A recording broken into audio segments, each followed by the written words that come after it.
Assalamualaikum warahmatullahi wabarakatuh. Salam sejahtera untuk kita semua. Marilah kita panjatkan syukur kehadirat Allah Subhanahu wa taala yang telah memberikan sehat kepada kita semua.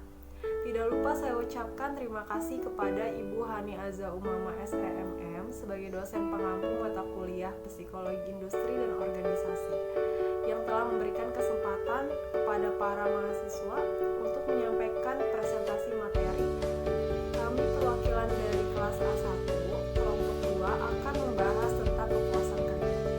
Izinkan kami memperkenalkan diri terlebih dahulu. Nama saya Milly Ajeng Pratiwi, NIM 31218186. Perkenalkan, nama saya Nira Fajriani, NIM 31218228. Nama Nurul Aini, NIM 31218240.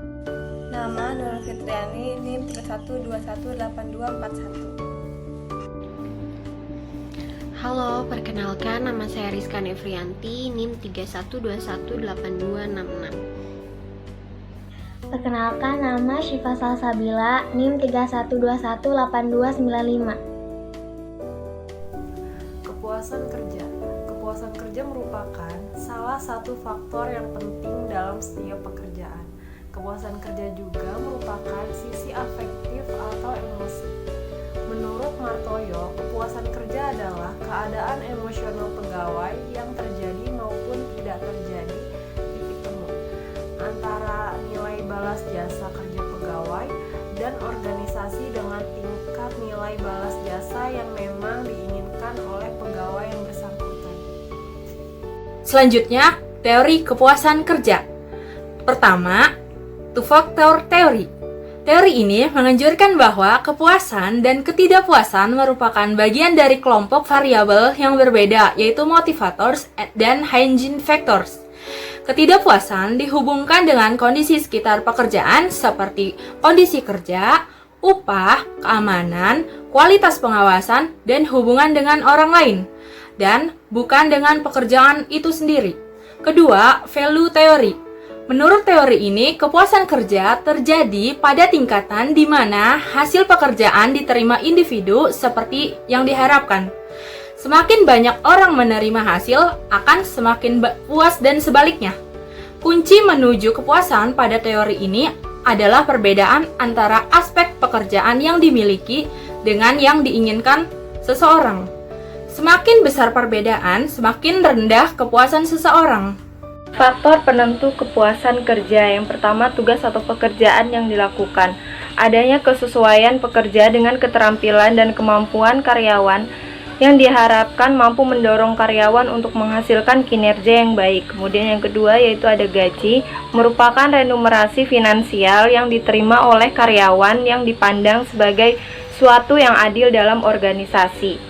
Karyawan menginginkan sistem penggajian yang adil dan sesuai dengan harapan mereka yang berdasarkan tuntunan kerja, tingkat keterampilan, serta pengalaman yang dimilikinya. 3. Peluang untuk mendapatkan promosi dalam jenjang karir. Melalui promosi, perusahaan akan mendapatkan kestabilan pada karyawan, karena promosi akan selalu diikuti oleh tugas, tanggung jawab, dan wewenang yang lebih tinggi daripada posisi sebelumnya. Promosi yang dilakukan dengan cara yang adil akan memberikan kepuasan pada karyawan. Yang keempat, supervisi. Tugas pengawasan tidak dapat dipisahkan dari fungsi kepemimpinan, yaitu mengkomunikasikan kepada karyawan apa yang menjadi tujuan yang sudah ditetapkan oleh organisasi. Kepemimpinan yang diterapkan oleh seorang pemimpin dalam organisasi dapat menciptakan integrasi yang selaras dan mendorong karyawan untuk mencapai sasaran dengan maksimal. 5. Rekan kerja. Teamwork yang baik akan saling memberikan dukungan, bantuan, dan saran yang akan membuat pekerjaan lebih menyenangkan.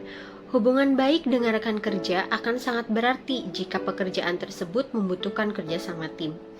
Eratnya hubungan dengan rekan kerja atau teamwork akan mempengaruhi pada mutu kerja yang akan dihasilkan. 6.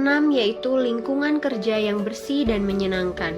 Lingkungan kerja yang bersih, teratur, dan menyenangkan akan membuat pekerjaan lebih mudah ditangani. Namun, jika kondisi kerja tidak menyenangkan, bising atau kotor, maka akan mengakibatkan terganggunya penyelesaian pekerjaan.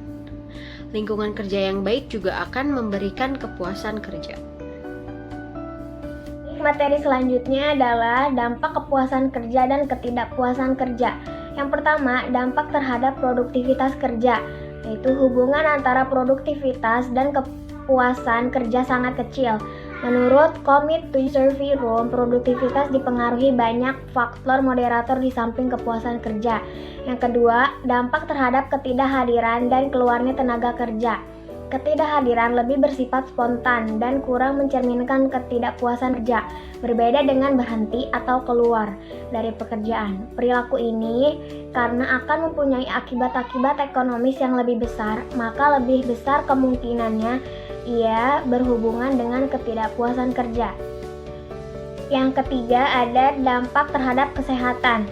Kajian yang dilakukan oleh Comhauser Commit to User tentang kesehatan mental dan kepuasan kerja adalah untuk semua tingkatan jabatan. Persepsi dari tenaga kerja bahwa pekerjaan mereka menuntut penggunaan efektif dari kemampuan mereka berkaitan dengan skor kesehatan mental yang tinggi. Baik, cukup sekian presentasi dari kelompok kami. Kurang lebihnya mohon maaf. Terima kasih atas perhatiannya. Wassalamualaikum warahmatullahi wabarakatuh.